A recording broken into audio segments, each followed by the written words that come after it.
on ira après.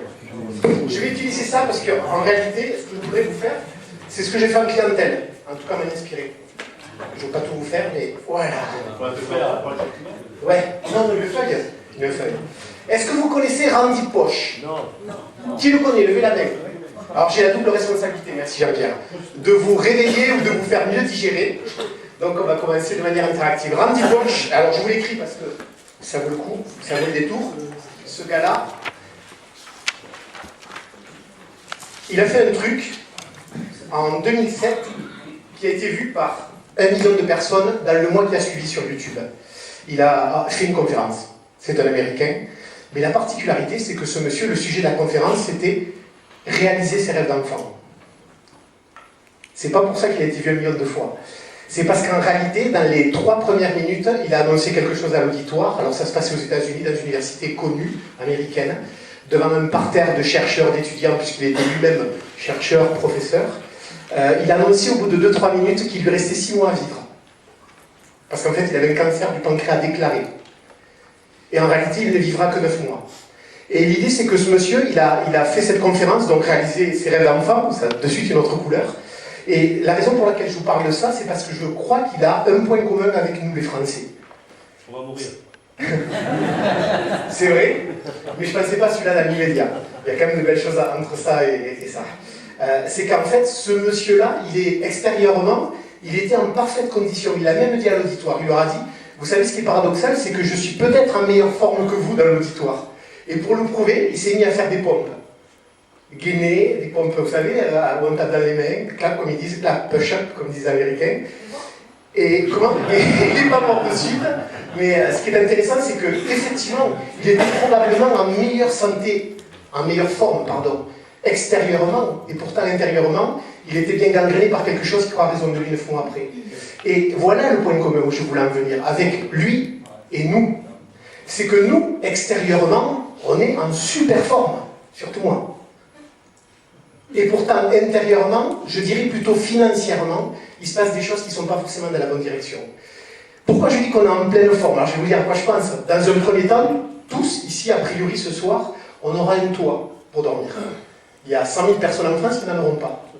Et peut-être dans la même journée ou le lendemain, on va dans une pièce qui s'appelle une cuisine et on ouvre un frigo. Et on a à manger. Il y a 1 milliard de personnes qui n'ont pas ce luxe. Et quand on se déplace un petit peu dans la cuisine et qu'on ouvre un robinet, on a de l'eau potable qui sort. On n'a même pas besoin d'être chez nous, on a de l'eau potable à peu près partout. Il suffit de faire 30 mètres, il y a de l'eau ici. 2 milliards de personnes n'ont pas ce luxe. Et pourtant, financièrement, on n'est pas très très bien.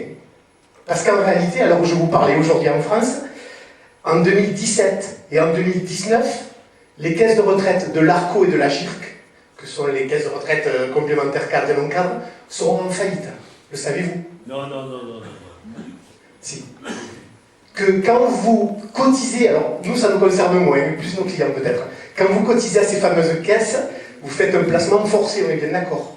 Sauf que ce placement-là, il est chargé à 25% de droit d'entrée. Et en plus, on cotise dans quelque chose qui, le jour même, vaut 10 fois moins que ce qu'on vient de mettre.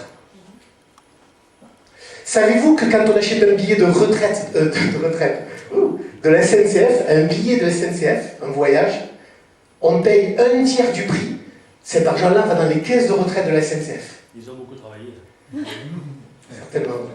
Savez-vous enfin que dans cette salle, il y a des gens qui connaîtront à un moment donné dans leur vie des revenus divisés par 2, par 3, par 4. Pourquoi on peut avoir 4 femmes? Par 5, par 10. En fonction de certains scénarios, je ne pensais pas à plusieurs femmes. Je pensais par contre à de la retraite de reversion. Et là, il y a des scénarios, Jean-Luc, croustillants à ce niveau-là. J'en rigole, mais je ne devrais pas en rigoler, parce qu'en réalité, ça nous concerne tous. Et on a réellement, si on prend vraiment sérieusement, on se regarde avec soi-même, et on se dit, je prends mes revenus d'aujourd'hui, je les divise par 10, bon courage. Voilà pour les bonnes nouvelles. Maintenant, j'ai d'autres bonnes nouvelles. C'était l'objectif. En plus, sur la digestion, j'ai d'autres bonnes nouvelles en réalité. Est-ce que je ne suis pas en train de vous décrire, finalement, un marché qui est en train d'arriver à maturité, qui est probablement le marché de la décennie, le marché de la retraite. Donc ce que je vous propose, et c'était mon entrée en matière, c'est qu'on aille un petit peu voir quelques petits trucs et astuces pour essayer d'être un peu différenciant dans l'approche de la retraite.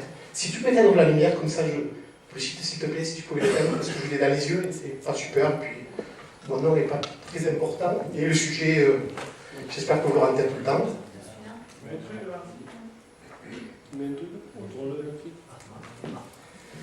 Ce marché de la retraite, pour l'appréhender, ça repose sur 4 piliers. Alors, vous allez rigoler avec ma perspective. C'est à peu près ça? Oula. Bon. Lui, il va pas faire archi. Donc, le premier point, le premier pilier, c'est la prise de conscience. Vous allez voir que dans ces 4 piliers, je crois qu'il y a 4 compétences. Il y a vraiment la capacité à faire passer des messages dans 4 directions différentes. Et si effectivement on arrive à faire passer en même temps dans ces 4 directions des messages, il y a de fortes chances pour que la personne qui nous écoute ne soit pas tout à fait la même. La prise de conscience, est-ce que c'est important? Ben oui. Ça joue pour combien dans la relation commerciale? 80. Alors je vous propose plutôt que de dire un chiffre, parce que c'est assez difficile à vérifier, on est d'accord? On va faire une expérience. Ça vous intéresse? Non. Je vais prendre mademoiselle. J'ai bien aimé le truc du forum avec les expériences, j'adorerais, mais je n'ai pas les moyens de faire aussi bien, mais ceci dit, alors restez là, ça va bien se passer. Je vais juste vous faire une expérience avec vous et montrer aux autres à quel point la prise de conscience peut faire la différence. Imaginons que je vous demande un exercice très simple, c'est de casser la porte, on va dire qu'elle est fermée, la clé, et de la casser à l'épaule ou avec le pied, ce qui vous semble le plus solide, et de passer à travers. Est-ce que vous êtes OK pour le faire? Elle est fermée à clé? Non, je vous le dis comme ça. Il n'y a pas de circonstance, il faut sortir, s'il te plaît, casse la porte. Casse-toi. Tu vas essayer. Si maintenant, je te dis de l'autre côté de la pièce, comment tu t'appelles? Cécile. Est-ce que tu as des enfants? Bingo. Une chance sur deux, je suis content. Si maintenant derrière la pièce se trouve un de tes enfants, si tu en as plusieurs peut-être, et que la pièce est fermée, et qu'il y a le feu, est-ce que tu vas casser la porte? Tu vas la défoncer. Dans le premier cas, je ne suis pas sûr de prendre les paris. Dans le deuxième, qui parie qu'elle va casser la porte? Raz-de-marée. Et effectivement, la différence entre les deux, c'est que tu as une prise de conscience que là, il faut passer à l'action. Là, il y a vraiment besoin de ne pas se raconter des histoires, des salades, il faut vraiment y aller. Et la différence, c'est juste le contexte. Je t'ai fait prendre conscience, je t'ai monté ton niveau de motivation et d'énergie, mais c'est un peu la même idée. L'objectif en clientèle... Voilà, c'est pas facile. Elle n'était pas fermée? Pourtant, on avait préparé le truc, il y avait le feu derrière et tout. Ce qu'on est en train de faire là, et c'est là où je voulais vous montrer qu'on a besoin vraiment de mettre un niveau d'énergie, d'implication, d'engagement dans nos rendez-vous et dans notre mobilisation. Moi, je ne viens pas vous parler de la retraite en vous disant, ben, vous savez, la retraite avec les slides, ben, c'est ça, ça va se passer comme ça, comme ça. Je vais en parler en clientèle comme je viens de vous en parler. Et là, il y a des chances, en plus, là on est en effet de groupe, mais quand on est en couple, c'est intéressant. Parce qu'on voit les deux se regarder, testez-le, ne croyez rien pour faire référence à Jean Cardon, à ce que je dis, faites-en juste l'expérience. Donc on vient de voir que la prise de conscience est importante puisqu'elle peut faire la différence. Effectivement, elle peut pousser à l'action. Cécile, c'est ça? Moi, la prise de conscience, en fait, elle est très simple aussi. Je vous donne quelques clés. L'objectif, c'est pas de dérouler une méthode, c'est plus de vous donner des petits trucs et astuces qui me semblent avoir du sens pour moi. Ce que je leur dis que je pense réellement qu'on est dans une année historique et qu'on est dans un tournant dans notre profession et de ce point de vue de la retraite également. Pourquoi? Parce que depuis 2010, donc à peine 3 ans, 2 ans et demi, il y a eu une véritable révolution ici. Est-ce que vous l'avez vu passer celle-là? Pourquoi il y a une véritable révolution? Parce qu'il s'est passé plusieurs choses. Il s'est passé, alors on parle de retraite tous les 10 ans, mais je vous le dis pour le fun, on est en 2013, et en 2003, il y avait une loi qui s'appelait la loi Fillon, sur la retraite. Et en 93, il y en avait une autre à l'époque, c'était Balladur. On reparle en France retraite tous les 10 ans, et tous les 10 ans, il semblerait qu'on fasse avancer les choses. Donc ça tombe bien, c'est cette année. Mais c'est pas là que je voulais en venir. La prise de conscience, c'est tout simplement de se dire que dans les choses pour nos clients, parce que nous, là je suis dans un parterre de conseillers financiers professionnels, donc la prise de conscience, ben, plus que la moyenne, ça c'est sûr pour vous. Mais nos clients, pas forcément, ils ont d'autres problématiques. Et là, l'idée, c'est de leur dire, ben, savez-vous que par exemple, depuis 2010, quelqu'un qui travaille reçoit dans les 12 mois qui suivent son début d'activité, un document qui vient lui expliquer comment fonctionne la retraite par répartition. Je ne sais pas si vous, ça vous est arrivé, mais moi, quand j'ai démarré, personne ne m'a expliqué. Je n'ai jamais reçu un courrier qui me disait « Voilà quelle sauce voulait être mangée ». Alors, c'est du courrier, on est bien d'accord, hein, mais quand même. Deuxième point, intéressant. Là, c'est juste une entrée en matière pour ceux qui travaillent, qui rentrent dans le marché du travail. Il y a moins le feu à leur niveau. Par contre, pour ceux qui ont plus de 35 ans, depuis 2010, il se passe un truc qui n'a jamais existé auparavant. Un RIS. J'en vois certains qui voient ça. Alors, on a plus de 35 ans, les gars. Et quand on a plus de 35 ans, on reçoit un relevé individuel de situation. Pardon? De sinistre. Ah, bien joué. Celle-là, je pourrais la ressortir avec la tête. Et donc, l'idée de se relever, c'est tout simplement de faire un point là où nous en sommes. Qu'est-ce qu'on a cotisé? Reconstitution de carrière. Intéressant. Je ne savais pas que j'avais fait tout ça entre guillemets. Plus intéressant aussi, pour ceux qui se rappellent le cancer financier, là, il montre le montant de ce qu'on a gagné depuis qu'on travaille. Ça ne pouvait pas mieux tomber. Et donc là, on a, enfin, c'est exactement le montant qu'on a cotisé. Si j'avais des experts comptables, je ne la dirais pas comme ça, celle-là. Mais c'est réellement le montant qu'on a cotisé, et donc ça permet là aussi de se rappeler, ou d'enfoncer le clou, de dire à nos gens de plus de 35 ans, combien vous allez gagner depuis que vous travaillez. Là, c'est marqué noir sur blanc, on n'a pas se poser la tête de longtemps. Enfin, dernier point, qui est là aussi croustillant. Entendez ce que je vais vous dire. À partir de l'âge de 45 ans, et sur demande, on peut avoir un entretien individualisé, personnalisé, avec un coach retraite. Est-ce que vous le saviez? Fantastique. Et si vous ne le savez pas majoritairement, voilà, nos clients en ont moins. Donc ça veut dire que là, il y a du boulot, il va se passer des choses, ça ne va pas se mettre du jour au lendemain, mais il y a une révolution qui est en marche. Ça veut dire que nos clients, ils sont de plus en plus stimulés. Et pas que par nous, c'est une bonne nouvelle. Vous savez combien c'est difficile de faire boire quelqu'un qui n'a pas soif. Et voilà que le système est en train de monter la température dans laquelle se trouve la salle. La personne à la salle. Autrement dit, le système est en train de pousser nos gens à prendre conscience de certaines choses. Donc prise de conscience, après moi j'ai une autre façon de l'exploiter que je ne vais pas développer là, c'est le cancer financier. Pour ceux qui étaient là à la convention de l'année dernière, je l'ai développé. Donc vous allez sur le Systelium, vous pouvez récupérer l'intervention audio et vous la repassez, elle dure 10 minutes. Et en 10 minutes, je vous assure que là on finit d'enfoncer le clou au niveau de la prise de conscience. Et si on n'y arrive pas, venez m'en reparler, c'est qu'a priori il y a un truc qui manque. Mais réellement, là, à ce stade-là, il ne faut pas se couper. Et ça, souvent, on passe directement aux solutions. Attends, d'abord, on dresse le constat où est-ce qu'on en est, voir un petit peu, faire prendre conscience à mon client de réellement est-ce qu'il est conscient des enjeux, un petit peu comme je l'ai fait en début, sauf que nous on avait la gestion, donc c'était un peu normal, mais bon, mais dans le contexte, ça peut faire son effet, et ça fait souvent son effet. Deuxième aspect, j'avance, l'épargne. Fantastique l'épargne. Pourquoi? Parce que cette année, on est champion du monde de l'épargne. En 2012, les Français sont le peuple qui a le plus épargné. Incroyable! C'est notre métier. Ils sont passés devant les Japonais qui étaient les plus épargnants en 2011, qui sont passés pour le coup second. Est-ce que vous connaissez, levez la main, comme ça me permet de tester, le taux d'épargne des Français? Juste comme ça. Non, non, répondez pas. Levez la main. Je vais en choisir un pour répondre. 25%. Pas. Encore? Est-ce bien tenté? Merci d'avoir essayé en tout cas. 16. 16%. Quand on dit, merci beaucoup, quand on dit aux gens d'épargner 10% de ce qu'on gagne, là, alors attention, on fait dire aux chiffres ce qu'on veut, mais les Français épargnent 16% de ce qu'ils gagnent. Ce qui veut dire que là aussi, si on a des clients qui épargnent moins de 16% que ce qu'ils devraient faire, ils ne sont pas dans les clous. Ils sont en train de se faire larguer. Ils sont financièrement en train de prendre une trajectoire qui n'est pas la bonne. Au niveau de l'épargne, qu'est-ce que je leur dis aussi? Je leur dis simplement que on est les champions du monde de l'épargne. Youpi! On sait placer, on sait épargner. C'est une compétence. Mais on ne sait pas investir.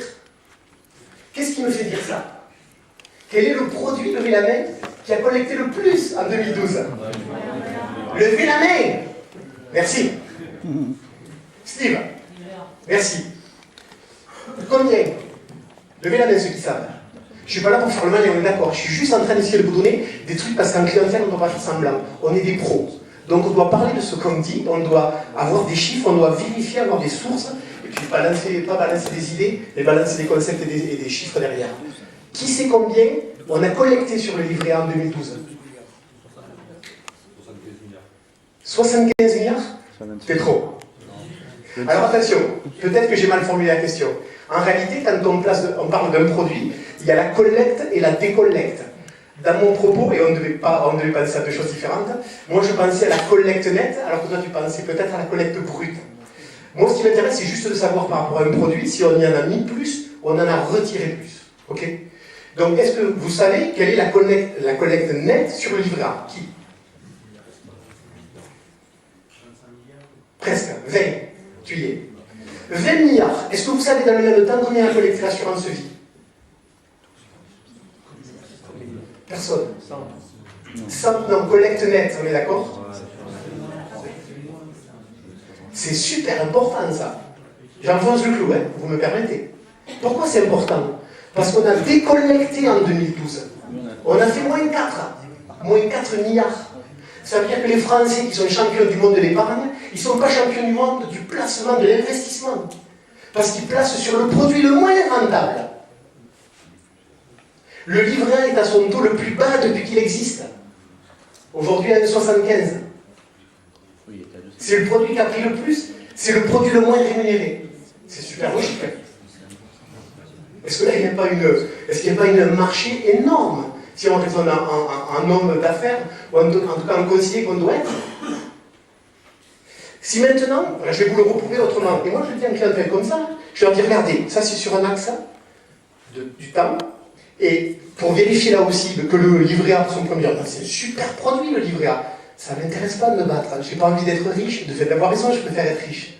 Et je ne vais pas me battre contre ces super, c'est pas super le livret A. Je dis simplement, combien de temps faut-il pour que 100 € deviennent 200 € sur un livret A? Qui connaît la réponse? À 1,75, sans sortir la calculatrice. 22 ans. 60 ans. 20 ans. Ça pouvait, un peu plus. 22. 41 ans. Et comme vous réagissez comme ça, votre client pareil, hein? Ça veut dire que là, 41 ans, c'est une vie professionnelle. Vous ne voyez pas moi, je crois. C'est une vie pro. Ça veut dire que là aussi, moi, je n'ai pas 41 ans à passer pour que 100 € deviennent 200 €. Bon sang. Est-ce qu'on n'a pas des solutions où on peut raccourcir ce temps, s'il vous plaît? Pour nos clients, au moins, si ce n'est pas pour nous. L'assurance vie, il faut combien de temps sur un fonds Mora 3,5? Juste ça. 20 ans. 20 ans. La moitié, on va déjà 2 fois plus vite. Et c'est, rappelez-vous les chiffres, on a décollecté en assurance vie, on a surcollecté au livret A. 20. Assurance vie, fonds euros. Dans l'assurance vie, sans les fonds euros, non, c'est bon le son? Oui. Ok. On a d'autres supports. Je ne vais pas forcément aller sur les multi-supports, je vais aller sur d'autres fonds parce que je veux titiller, on est bien d'accord, je veux donner envie à mon client, ça va soutenir son avis. Je veux le titiller, je veux qu'il réfléchisse avec moi, je suis là pour ça. Et je vais lui dire, est-ce qu'on n'a pas d'autres solutions qui permettent de raccourcir ce délai sur les bases de la rémunération actuelle en assurance vie? Question pour les champions.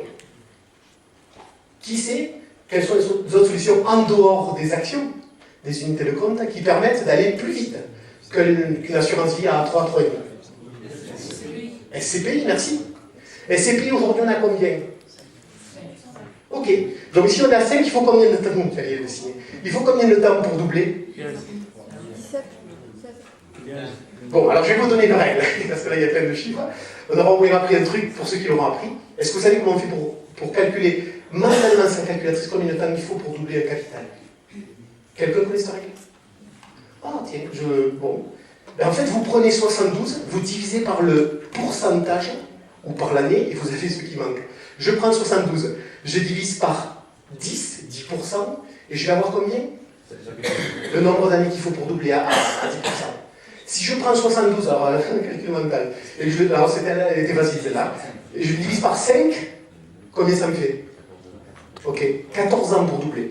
Donc là, j'ai, de manière mnémotechnique et très simple, une façon de calculer combien de temps il me faut pour doubler un capital en fonction d'un rendement. Ok?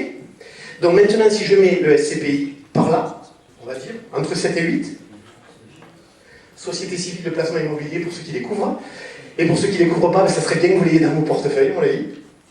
Et après, j'ai toujours pas parlé d'immobilier. Et je ne vais pas vous parler d'immobilier. Et j'ai envie de frustrer mon client. Pardonnez pour le côté paradoxal de la démarche. Mais je veux dire à mon client, Après, vous croyez qui vous voulez. Moi, mon immobilier à moi, eh bien, il a fait ça.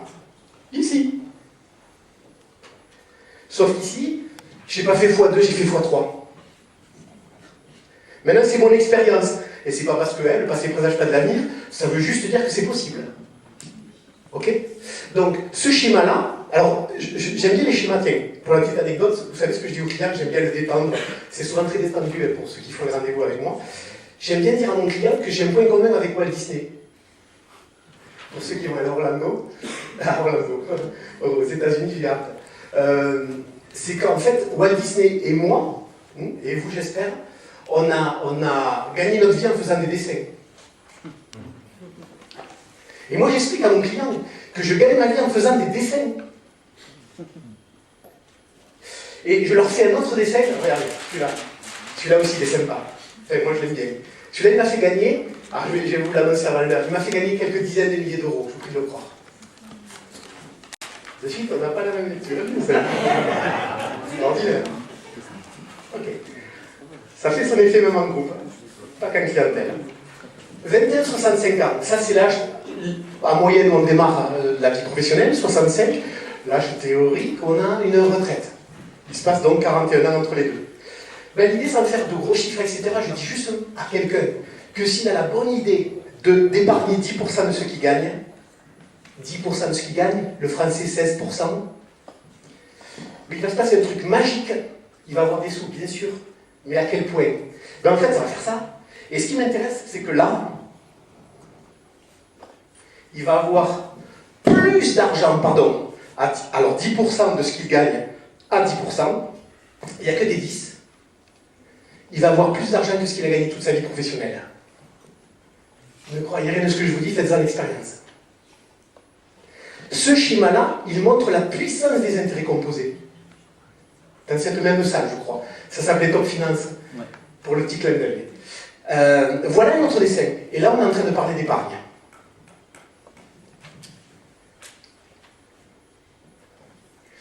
Il y a un point d'attitude à ce stade-là qui me semble fondamental aussi à comprendre, et j'aimerais le partager avec vous, parce que là, réellement, ce qu'on vient de voir jusqu'à présent, c'était, je pense, ce qui nous permet d'être un petit peu plus professionnel. Là, maintenant, j'ai le sentiment que je vais partager avec vous quelque chose qui peut... J'ai l'humilité de croire qu'il peut vous permettre de passer d'un simple professionnel, de quelqu'un d'ordinaire, à quelqu'un qui a des résultats extraordinaires. Ça vous intéresse? Oui. Mais c'est en fait une histoire vécue. Je fais un rendez-vous en 2010, juillet 2010, près du Capitole, un client que j'ai et qui, ce jour-là, me dit quelque chose que je n'ai pas aimé entendre.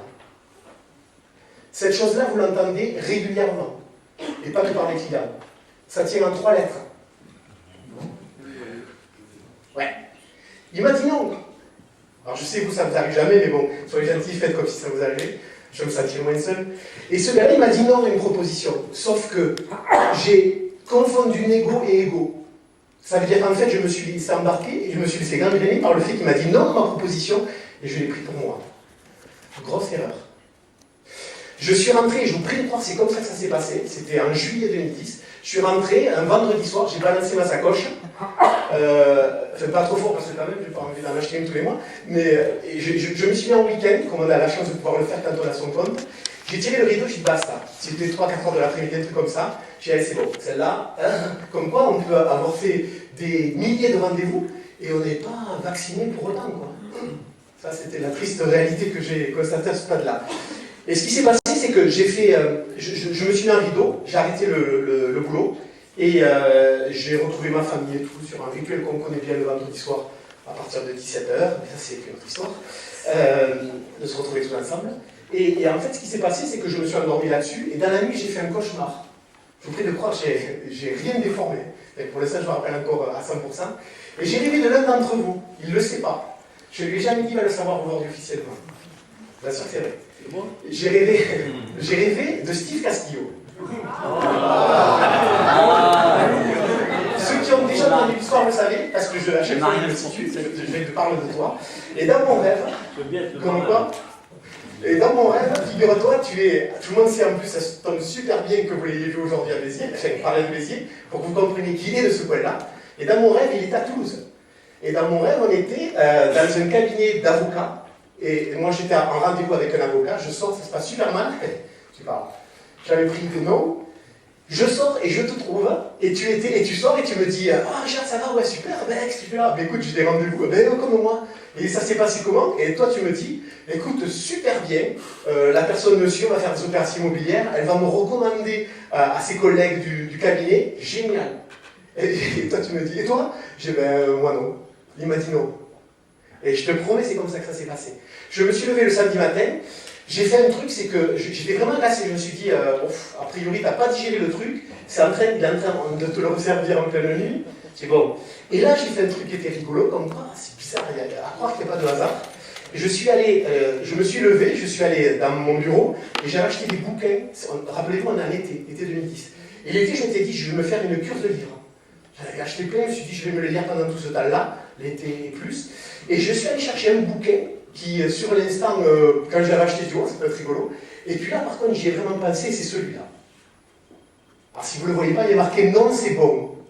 Je te jure, c'est comme ça, vas-y. Et en fait, ce livre-là, je le prends, je l'ouvre et je vais vous le faire en live, parce que là, c'est fun. Hein, allons jusqu'au bout. J'ouvre et je prends la première page. Pas magicien, il n'y a pas une autre page.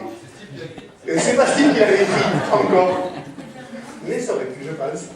Et la troisième ligne, je vous le lis tel quel. Ce récit s'inspire en grande partie du vécu de Richard. Je ferme. Ah ouais, Richard Fenton. On a le même prénom. Ok? Je continue la page, je tourne vers la deuxième page, donc c'est pareil. Et puis la première ligne de la deuxième page. Sors de ce corps, de ce livre. Je venais d'avoir 40 ans et je réfléchissais sérieusement à la direction dans laquelle la vie m'avait conduit. En 2010, je venais de faire 40 ans il y a un mois. J'avais fait en juillet pour ceux qui s'en rappellent. Et donc, ce qui s'est passé, je referme le truc et je l'ai pris dans la poire, ça. Et je me revois revenir voir Marlène qui se réveille, parce que j'étais à 6-7 heures du matin, un truc comme ça, un samedi matin, l'horaire normal, bien sûr. Je reviens voir ma chérie et je lui dis écoute, tu sais quoi? Prends ton temps, réveille-toi tranquille, je vais lire ce bouquin-là, et je suis sorti de la maison pour pas déranger, etc. Je suis allé, pour ceux qui connaissent, au fond du jardin, à côté de la mare, je me suis assis, et j'ai passé moins d'une heure, parce qu'il faut moins d'une heure à lire ce livre. Là-dedans, dans ce livre, j'ai aucune action, c'est de la bombe. Ce que j'ai chopé là, c'est d'ailleurs peut-être pour ça que je suis ici aujourd'hui finalement, parce que, bon, bref, je ne vais pas vous raconter ma vie non plus, mais bon, c'est pas l'intérêt. Mais il y a notamment un moment que raconte l'auteur qui est extraordinaire. Et je crois que c'est justement le cap qui permet de passer d'une situation ordinaire à une situation extraordinaire. C'est une anecdote vécue où en fait le gars, il démarre sa carrière de vendeur, de commercial. Il était dans une boutique de prêt-à-porter, pour ceux qui ont déjà entendu l'histoire. Et en fait, il est visité le lundi matin par son directeur national des ventes, qui vient le voir, qui se met dans un coin du magasin. Le magasin ouvre, le premier client arrive, et le voilà qui le sert. Et donc, comme c'est du prêt-à-porter, il lui vend un costume, chemise, pantalon, etc. Et puis, il fait une super vente. Le client lui en prend pour 2000 €. Et puis, le conseiller raconte le conseiller bien, recompagne son client à l'entrée, merci beaucoup. Il vient de faire sa meilleure vente, et en plus, il y a le directeur national qui est descendu pour le voir, qui voit ça et qui le voit commencer comme ça. Il revient voir son directeur tout content, il lui dit alors qu'est-ce que vous en pensez? Et le directeur lui dit, là c'est de sagesse, lui dit effectivement, on vient de voir à quoi il a répondu oui. Il a répondu oui à une paire de chaussures, pantalon, chemise, etc. Maintenant j'ai une question pour vous. À quoi il a répondu non? Et puis le commercial se dit, il n'a pas répondu non. J'ai dit, ben oui, c'est ça qui est dommage, lui dit le directeur des ventes. Il n'a pas répondu non. C'est vous qui avez dit non à sa place. Parce qu'à un moment donné, vous êtes dit 2000 €, ça commence à faire beaucoup. Et donc, là, je vais peut-être le freiner, je vais peut-être l'amener directement à la caisse, et puis ça va bien se passer, et on va le garder.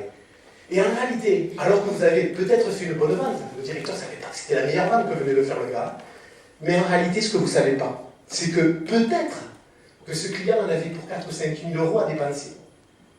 Et ce qui était une vente super, aurait peut-être été une vente historique. Et peut-être le début d'autre chose d'ailleurs. Lisez le livre. Vous aurez la suite. Et il lui dit, et vous savez quoi l'ironie du truc? C'est que non seulement vous êtes passé à côté peut-être d'une vente extraordinaire, mais que croyez-vous que le client va faire quand il va revenir? Est-ce qu'il va revenir en ville et il va commencer par votre magasin? Ou peut-être il aura continué, après ce magasin-là, un autre magasin qu'il aura compris, qu'il aura servi. Et il en aura eu cette fois-ci pour 3 ou 4 000 euros de plus. Va-t-il revenir dans votre magasin en premier ou dans l'autre? Ou a priori, on l'a peut-être un peu mieux compris et beaucoup plus servi. Ce que je veux dire par là, c'est que ce point d'attitude-là, qui est le fait d'aller chercher des noms, je pense très sincèrement que c'est ce qui permet à des gens ordinaires d'avoir des résultats extraordinaires.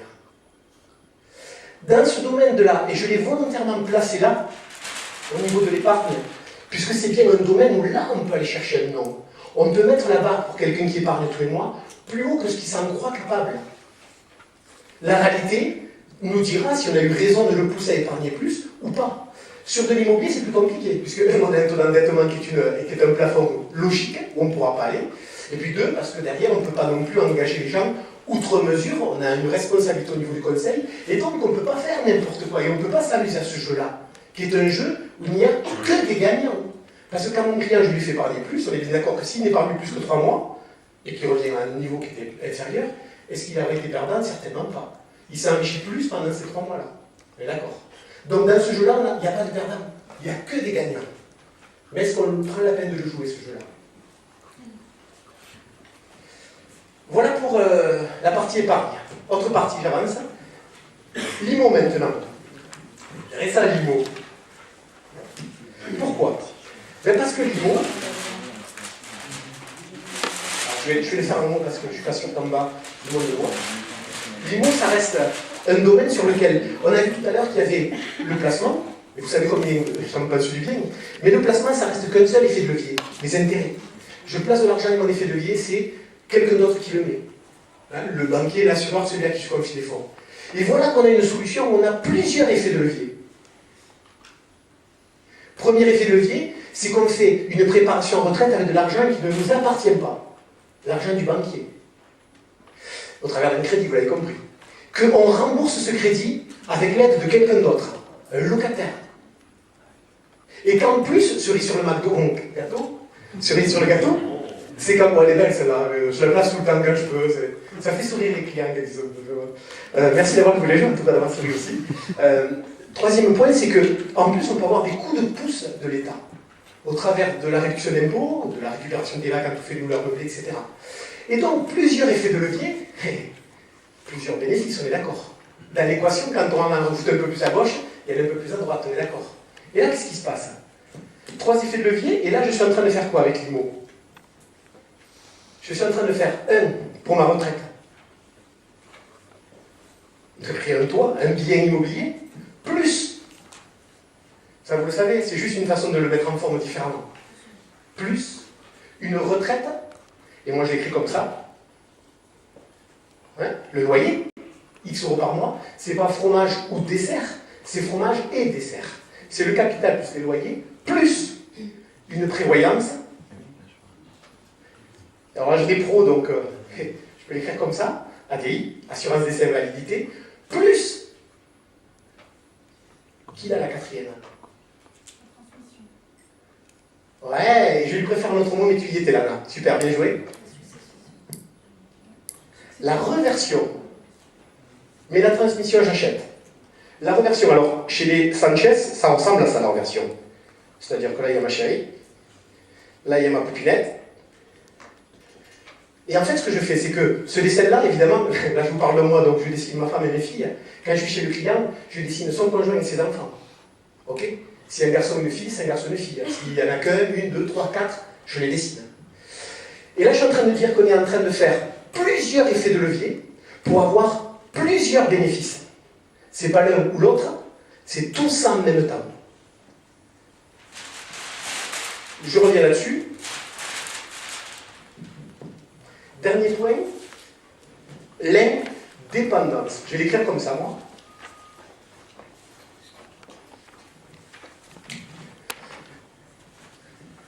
Quatrième point sur lequel, là aussi, il faut enfoncer le clou. Si vous ne le faites pas pour vous, faites-le au moins pour les gens que vous avez en face de vous, et méritez au moins ce respect-là. Et l'indépendance, moi je la traite en 3 minutes chrono. Et je leur dis quoi? Je leur dis, tiens, testons nos connaissances encore une fois. Qui sait dans la salle lever la main? Ceux qui savent combien coûte en moyenne un contrat de dépendance. C'est-à-dire quelque chose qui promet quelqu'un qui garantit un revenu si la personne devenait dépendante. Un ordre de grandeur. Est-ce que dans la salle, quelqu'un pourrait me dire combien ça coûte et quelle garantie ça apporte en moyenne? Comme on dirait une ADI, c'est 10, 20, 30, pardon. C'est 2 à 3 euros pour 10 000 empruntés. C'est un ordre de grandeur. J'en vois 2. Allez, vas-y, lance-toi, merci. J'ai eu le cas dernièrement, 100 euros par mois, à peu près. Ouais. Pour une reversion, après il y a des cas en fonction de la Ouais, dépendance de la personne. Ouais, d'accord. À peu près 800 euros. Ok. C'est ce que j'ai eu. J'achète. Et moi, je dirais à mon client, et merci, super, tu donnes de l'eau à mon moulin. Grosso modo, 50 à 100 euros par mois, pour avoir, alors je ne voulais pas dessiner comme ça, en clientèle, il y a de la place, mais là, a priori, si vous voyez grand, moi je le fais dans la même ligne, parce que je veux vous en doutez comparé à quelque chose d'autre. Et là, je fais ça, sauf que je le fais là, et je leur dis, pour avoir, tu as dit 800 euros. Ok, moi je vais à 1000 euros, parce que qui peut le plus peut le moins, je ne suis pas là pour flinguer la concurrence, on est d'accord. Et à la limite, même si la mariée, je la rends plus belle que ce qu'elle est, alors je ne vais pas l'épouser, ça ne me gêne pas, parce que de toute façon, ça ne changera pas le fond du problème. Et l'idée, c'est que là, on aura 100 euros par mois, dans le meilleur des cas, ou 1000 euros, pardon, merci. 1000 euros ou rien. Parce que l'idée, c'est que là, on touche que s'il y a dépendance. Forcément, si la personne, elle décède à 97 ans et que finalement, elle n'était pas en situation de dépendance, c'est peut-être de plus en plus vrai finalement par rapport à l'état de santé général. Mais là, on est bien en train de verser à fond perdu. Éventuellement, on récupère quelque chose, si tout va bien, je ne vais pas le dire comme ça, mais il est souhaitable de rien récupérer. Je ne veux pas le dire comme ça non plus. Et nous, qu'est-ce qu'on est en train de dire à nos clients? Vous n'avez pas une solution qui permet de placer de 50 à 500 euros par mois et qui permet, et là, c'est pas éventuellement, à tous les coups, d'avoir un capital, une rente, une prévoyance, merci. Moi j'ai dit une prévoyance, les amis. Hein? Parlons le vocabulaire de notre client. Là je vous l'ai dit, je vous l'ai écrit parce qu'on est entre nous, mais je vais écrire prévoyance, je vais mettre assurance décès invalidité en réalité, une fois sur deux. Par contre, prévoyance, il comprend, assurance décès, je l'ai perdu. Ou si lui comprend et que sa femme ne comprend pas, je l'ai perdu aussi, c'était pas l'objectif, je suis pas bon.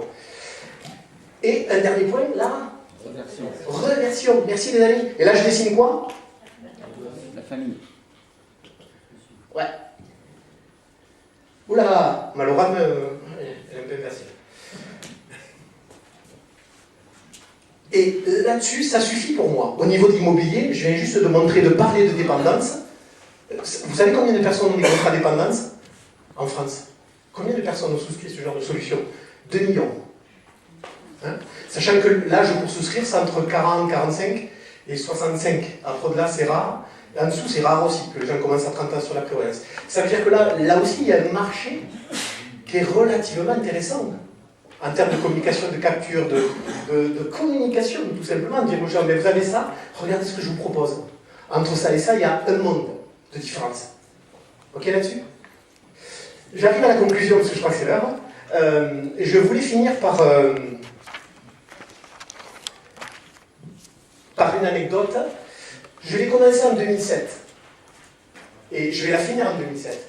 En 2007, il y a effectivement Randy Poche qui a fait cette fameuse conférence, que je vous recommande d'aller voir, c'est pour ça que j'ai écrit le nom, parce qu'il y a réellement 1 heure, 1 heure et demie de choses qui font réfléchir les choses intelligemment. Mais il s'est passé autre chose. Il s'est passé une autre expérience la même année, toujours aux États-Unis, et c'est une expérience qui a été menée par le Washington Post, un journal assez connu.